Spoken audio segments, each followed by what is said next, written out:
Quais eram as chances de fazer um filme de Dragon Ball sem Goku, sem Vegeta, com transformação pro Piccolo, transformação pro Gohan em 3D e isso dar certo? Eram extremamente baixas, mas eles conseguiram.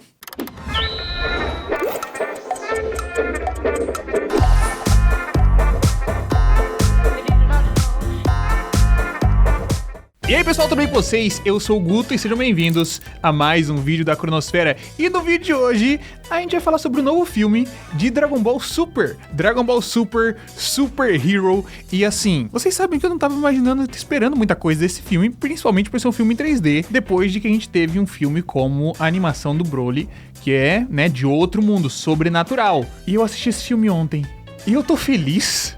Eu tô feliz por esse filme existir e por ele ter sido feito da forma que é. A gente vai conversar sem spoilers aqui das tramas. É Dragon Ball, né? Não tem muita aquela coisa. Você já sabe de tudo que vai acontecer. Já sabe de tudo que vai acontecer. Até porque você já viu os trailers, já pegou todos os spoilers do mundo. Mas vamos falar aqui sobre o geral da situação. Mas antes disso, meus queridos, pra você que também tem um sonho de, sei lá, construir um androide do futuro, uma coisa inacreditável que o ser humano nem imagina que possa acontecer. Às vezes não é necessariamente um androide, mas tem muitas tecnologias por aí que você pode desvendar aprendendo. E é claro que quando a gente fala de tecnologia, a Alura vem logo na ponta da cabeça. A Alura, a maior escola online de tecnologia do Brasil, que te disponibiliza muitos e muitos cursos. Porque assim, não, Guto, eu tô sem saber exatamente o que é a área de tecnologia. Você sempre fala isso, mas eu não sei programação, eu não sei como é que é o negócio. Tudo bem, tem cursos desde o começo dessa área. Guto, mas eu não quero aprender só programação, eu queria aprender outras coisas. Eu acho que eu vou ficar limitado por conta de... Não. Porque na Alura é apenas uma única matrícula, cara, isso eu gosto demais. Uma matrícula, você tem acesso a todos os cursos que estão na plataforma. Então, se você faz um, você pode fazer o outro, pode ir para uma outra área que está ali relacionada e expandir os seus conhecimentos gerais sobre aquela situação. Por isso, eu tô deixando logo aqui embaixo esse link para te dar desconto. Eu estudo na Alura, eu já estudei na Alura desde muito tempo e continuo porque o conhecimento sempre vai. Tem esse link, tem histórias de outras pessoas que passaram por lá também. E está aí para você começar a sua. Quem sabe no futuro você construa um Android, uma coisa tão incrível como o próprio Gama. Só que do bem, né? Porque né, precisamos de máquinas do bem pro mundo, pro futuro. Então vai lá. Cara, primeiro de tudo, a gente tem que tirar alguns elefantes da sala quanto a esse filme. É um filme inteiramente feito em 3D.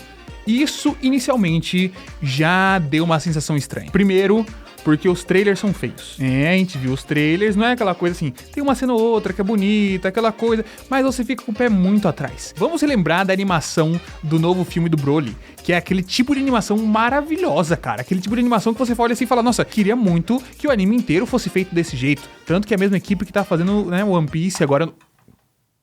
Quase quebrei a luz. One Piece agora no arco de Wano e todo mundo adora porque, né, outra coisa, outro nível, outra parada. E aí eles decidem do nada fazer um filme inteiro em 3D. Você fica um pouco o pé atrás. Você fica pensando, nossa, ok, aquele tipo de filme que é feito porque os caras estão sem dinheiro, estão sem equipe, porque a equipe foi fazer One Piece, eles não iam poder fazer esse filme de Dragon Ball. É esse tipo de coisa, não é? Não. Inicialmente, vamos falar direto sobre 3D, não vou nem falar sobre o negócio desse 3D. Cara, esse filme...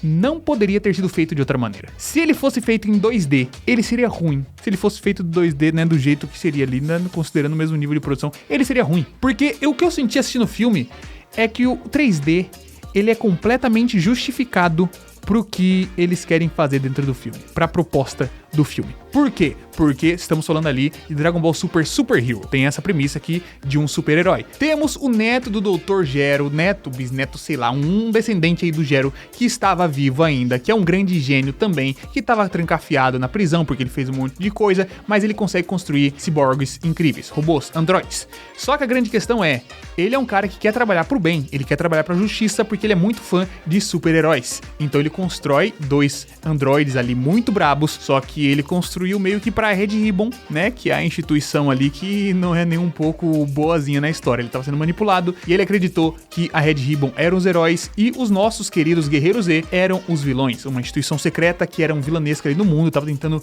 trazer alienígenas pra Terra pra dominar tudo. Não tá tão necessariamente distante disso. Mas, então ele constrói esses gamas aí pra poder lidar com esse pessoal. A questão é, ele gosta de super-heróis. Eu cumpro ordens pelo bem da justiça. Eu sou um super-herói. Ele gosta de tudo relacionado ao mundo de super-heróis. Então ele constrói Gama 1 e Gama 2. E esses dois caras, principalmente o Gama 2, são um grande destaque desse filme. A personalidade do Gama 2 e o carisma que esse boneco tem é inacreditável. Eu juro pra vocês que provavelmente é o melhor personagem que foi colocado em Dragon Ball desde que Dragon Ball voltou. Tem o nosso querido anjo da saga do Moro no Dragon Ball Super, que também é um personagem... talvez ele do mesmo nível, mas eu acho o Gama 2 mais carismático ainda. Ele traz uma presença de tela que você fala, pô, eu queria ver muito mais histórias com esse sujeito aqui, eu queria que ele tivesse mais coisas de Dragon Ball, porque ele traz um ar de inovação. Ele tem toda uma pegada de ser um super-herói dos anos antigos. Ele é feito na estética antiga, ele tem as poses, ele faz poses, e as poses sempre saem as onomatopeias, e elas realmente saem no mundo real. O Piccolo tá lutando contra ele, o Piccolo vê as onomatopeias, e ele fica perguntando por que tá saindo palavras atrás do cara, sabe? É esse tipo de coisa que tem dentro do filme, e quando você vê com a estética do 3D, faz muito mais sentido, você entende por que eles quiseram fazer em 3D. É aquele tipo de coisa que não é só feito assim, não, porque tá sem dinheiro, porque tá sem equipe, não. Existe uma justificativa estética que eles conseguem aplicar dentro da história do filme, e até mesmo todas as outras cenas e sequências de ação, que assim... tem coreografia, uma coisa que às vezes é muito raro a gente ver em Dragon Ball, a gente vê mais nos filmes e olha lá, algum momento específico ali de Dragon Ball que tem um destaque maior, mas por conta do uso do 3D, tem a coreografia, tem a câmera que vai acompanhando, girando o cenário, acompanhando junto com eles ali, tanto em lutas quanto em outros momentos pra mostrar a grandiosidade de locais, mostrar a grandiosidade de cenário, ou até mesmo de criaturas, né, que aparecem por aí. Por isso, o 3D foi a coisa que, assim, não incomodou de jeito nenhum. Eu assisti o filme inteiro desde o comecinho, você fica os primeiros, sei lá, 30 segundos, 2 minutos, achando diferente, né? Porque é 3D, querendo ou não, mas o jeito que aquele 3D é feito, modelado e como ele se funde com as partículas, com os efeitos, é fenomenal. Novamente, os prints que a gente viu pela internet e as cenas, as coisinhas meio soltas, enganam demais. Demais mesmo, porque visualmente o filme é lindo. Meu Deus do céu, eu nunca achei que eu tava falando isso, cara.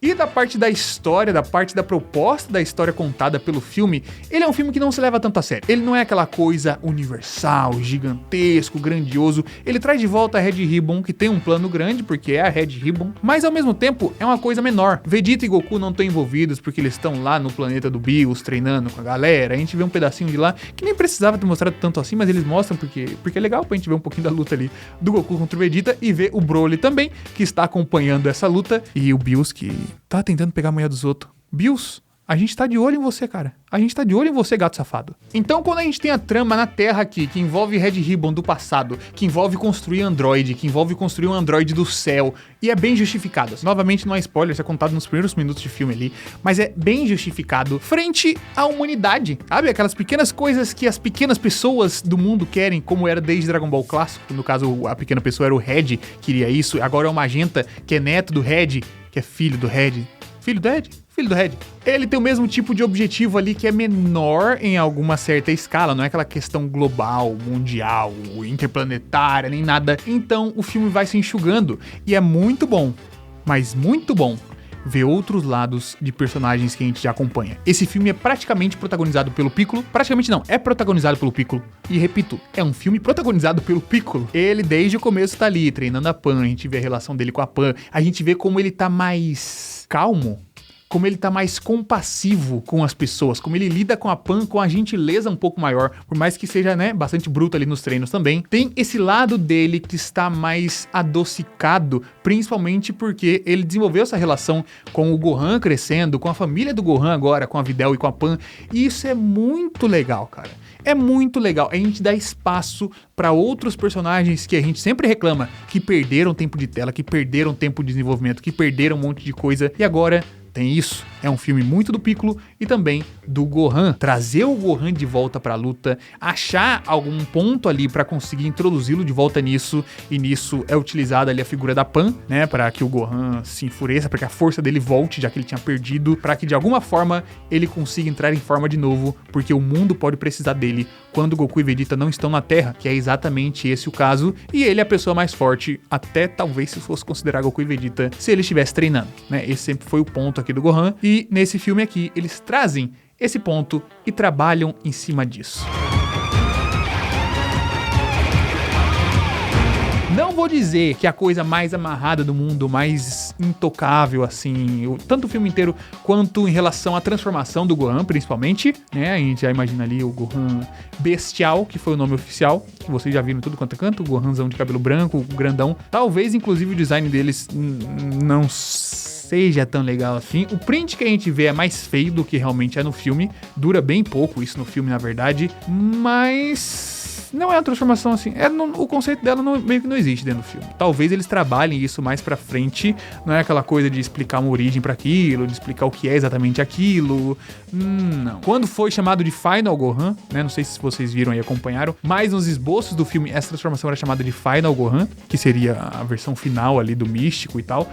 Mas só trocaram de nome e não exploraram isso necessariamente. Porém, o Piccolo Laranja é legal. Eu não imaginava que eu ia dizer uma coisa dessa. A gente comentou do Piccolo Laranja recentemente em outro vídeo. E o Piccolo Laranja é bacana.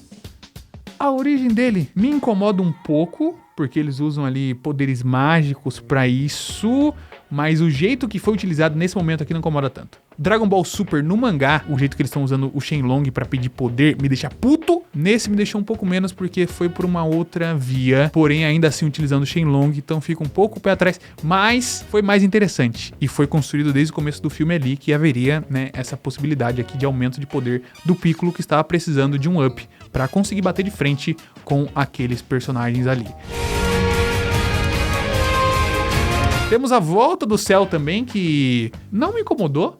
Eu achei que eu ia ficar incomodado. Porque assim, eu sou muito contra voltar muito personagem, né? Vocês sabem disso. Eu prefiro que introduzam novos personagens, que tragam novas histórias, etc. Já tinha ficado meio mais ou menos com a volta do Freeza, que foi meio mais ou menos. E aí eu fiquei, o Cell ali vai voltar. E é uma outra criatura, uma outra coisa. Só tem a cara do Cell e tem o nome do Cell e etc. E faz sentido frente ao personagem do Magenta, que foi a pessoa que estava organizando esse projeto. E ele queria se basear nos estudos do Dr. Gero, que já tinha sido feito e tal. E aí eles seguiram por essa linha. É um personagem bem forte, não necessariamente tão interessante assim, porque ele nem é um personagem, ele é mais uma força ali a ser combatida, mas por isso não incomoda. Eu fiquei surpreso, eu acho que o resumo desse filme é que as coisas que iam incomodar não incomodam. Não é um filme perfeito, intocável, mas é um filme extremamente divertido e bastante bonito visualmente, e essa parte eu não estava esperando de jeito nenhum. Se você me perguntar, Guto, é uma experiência que vale ter no cinema? Com certeza, a trilha sonora tá boa, os sons de impacto do filme vão mexer com você,